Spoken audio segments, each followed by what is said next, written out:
بسم اللہ والحمد للہ والصلاة والسلام علی رسول اللہ اما بعد۔ معزز سامعین،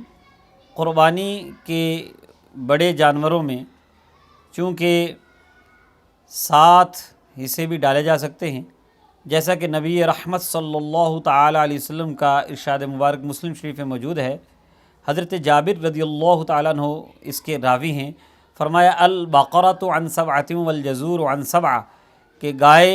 7 کی طرف سے قربان کی جا سکتی ہے، اور اسی طرح اونٹ بھی 7 کی طرف سے قربان کیا جا سکتا ہے۔ تو اب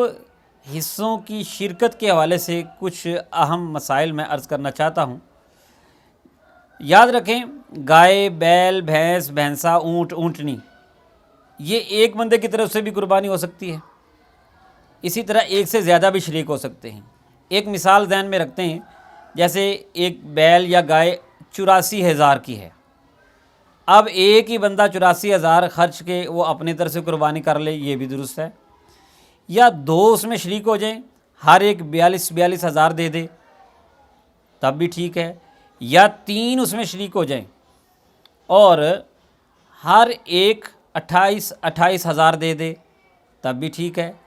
یا اس میں 4 شریک ہو جائیں اور ہر ایک 21,000 دے دے، تب بھی ٹھیک ہے، یا اس میں 5 شریک ہو جائیں اور ہر ایک 16,800 روپیہ اپنا حصہ ڈال دے، تب بھی ٹھیک ہے،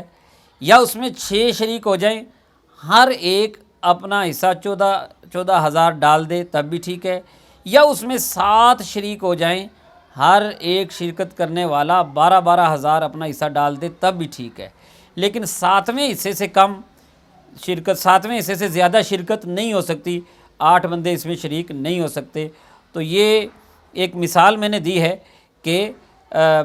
1 سے لے کر 7 تک جتنے بھی آپ اس میں حصے ڈالنا چاہیں یہ بڑے جانور میں وہ ہو سکتے ہیں،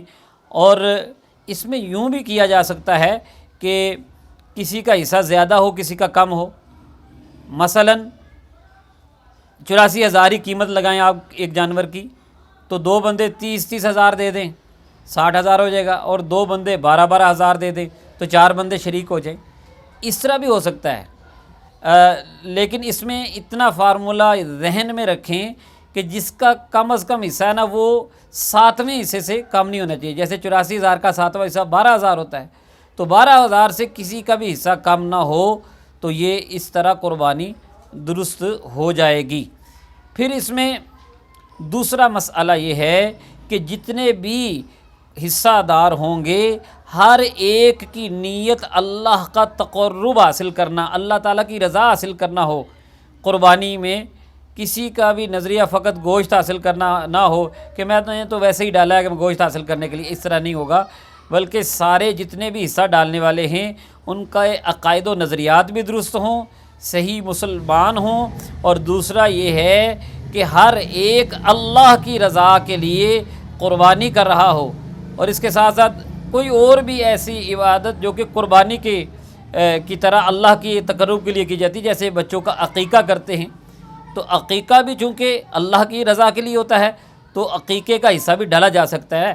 کیونکہ دیکھیں نا کہ نبی رحمت صلی اللہ تعالی وسلم نے جب فرما دیا کہ چھوٹا جانور ہوگا تو وہ ایک کی طرف سے، اور بڑے جانور میں 7 حصے ہیں،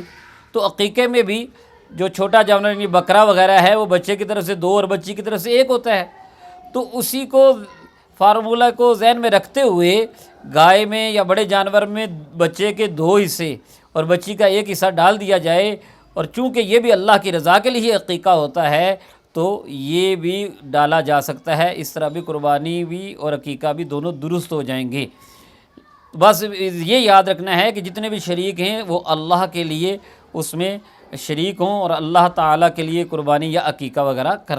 کر رہے ہوں۔ اور اسی طرح ایک مسئلہ اور بھی ذہن میں رکھنا ہے کہ جب آپ نے جانور کو ذبح کرنا ہے تو اس کے جتنے اخراجات ہیں سب کو اس میں برابر شریک رکھیں، جتنے بھی حصہ دار ہیں ان کے حصوں کے مطابق جتنا ان کا حصہ ہے، اگر برابر حصے ہیں تو برابر شریک رکھیں، اگر کسی کا زیادہ ہے تو اس کو اس کے مطابق، جس کا کم ہے اس کو اس کے مطابق۔ اسی طرح جب آپ جانور کو ذبح کریں گے اس کے بعد اس کی گوشت کی تقسیم ہوگی تو وہ بھی اگر سب کے برابر حصے تو برابر برابر پورا پورا ان حصوں کے مطابق تقسیم ہوگا، اگر کم زیادہ ہیں تو اس کے مطابق ان کو بھی یہ حصے دیے جائیں گے۔ اس میں احتیاط کرنی چاہیے۔ اللہ تبارک و تعالیٰ سے ہم سب دعا کرتے ہیں کہ اللہ تعالیٰ ہمیں حسن نیت سے اپنی رضا کے لیے اپنے پیاروں کی سنت کو ادا کرنے کی توفیق نصیب فرمائے۔